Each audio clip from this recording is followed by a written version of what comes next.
Elementary Science Class 8. Synthetic Fibers and Plastics. Synthetic fibers.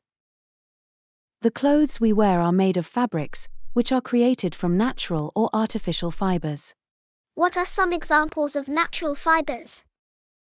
Natural fibers like cotton, wool, and silk are obtained from plants and animals. And what about artificial or synthetic fibers? Synthetic fibers, on the other hand, are made by humans. They are created from chemical substances that form long chains called polymers. Polymers? How do they work? Just like a necklace of beads or a chain of paper clips, synthetic fibers are made up of many small units joined together to form a long chain. That's really interesting. What are some common articles made from synthetic fibers? Synthetic fibers are used to make a wide variety of household items, from clothing to carpets and upholstery. Types of synthetic fibers. Rayon is a man-made fiber that was developed to be similar to silk. It's made from wood pulp and is much cheaper than silk.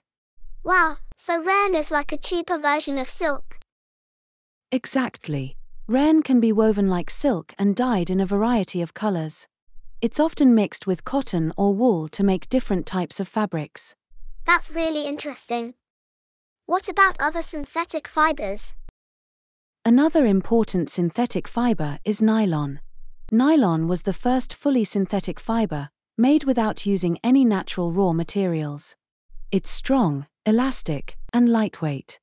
Nylon is used for a lot of things, isn't it? Yes, you'll find nylon in all kinds of products, from socks and ropes to parachutes and car seat belts. It's even stronger than steel. That's amazing. What about polyester and acrylic? Polyester is another popular synthetic fiber. It's wrinkle-resistant and easy to wash, making it great for clothing. Acrylic, on the other hand, is used to make sweaters and blankets that resemble wool, but are much more affordable. Plastics. Plastic is a versatile material that can be molded into all sorts of shapes and sizes. Things like toys, containers, furniture, and even car parts are made of plastic. Wow, that's a lot of things. How is it possible to make so many different things from plastic? Plastic is a polymer, which means it's made up of long chains of repeating units.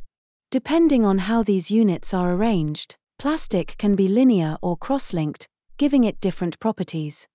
I see, so the arrangement of the units determines the characteristics of the plastic. That's really interesting. Exactly. Some plastics, like polythene and PVC, are thermoplastics, meaning they can be softened by heat and bent easily. Others, like bakelite and melamine, are thermosetting plastics that can't be softened once they're molded. That's really cool. I didn't know there were different types of plastics with different properties. What are some of the advantages of using plastic? Well, plastics are lightweight, durable, and resistant to corrosion, making them a great choice for many applications. They're also relatively inexpensive compared to other materials like metals. That makes a lot of sense. No wonder plastics are used so widely in our daily lives. It's amazing how versatile this material is. Plastics and the environment. Plastic is a non-biodegradable material, which means it takes a very long time to decompose naturally. This causes environmental pollution. Oh, I see. What happens when plastic is burned? When plastic is burned, it releases poisonous fumes into the atmosphere, causing air pollution. The burning process is also quite slow and doesn't completely burn the material. That's really bad. What can we do to reduce the use of plastic? One way is to avoid using plastic bags, and instead use reusable bags made of cotton or jute when we go shopping.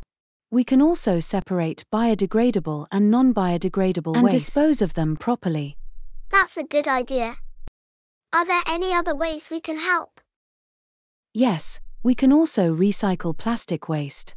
Most thermoplastics can be recycled, but during the process, certain coloring agents are added, which limits its usage, especially for storing food.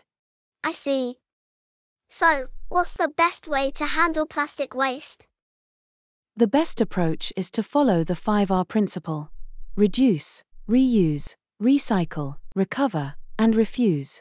Developing eco-friendly habits can go a long way in reducing plastic waste and protecting the environment.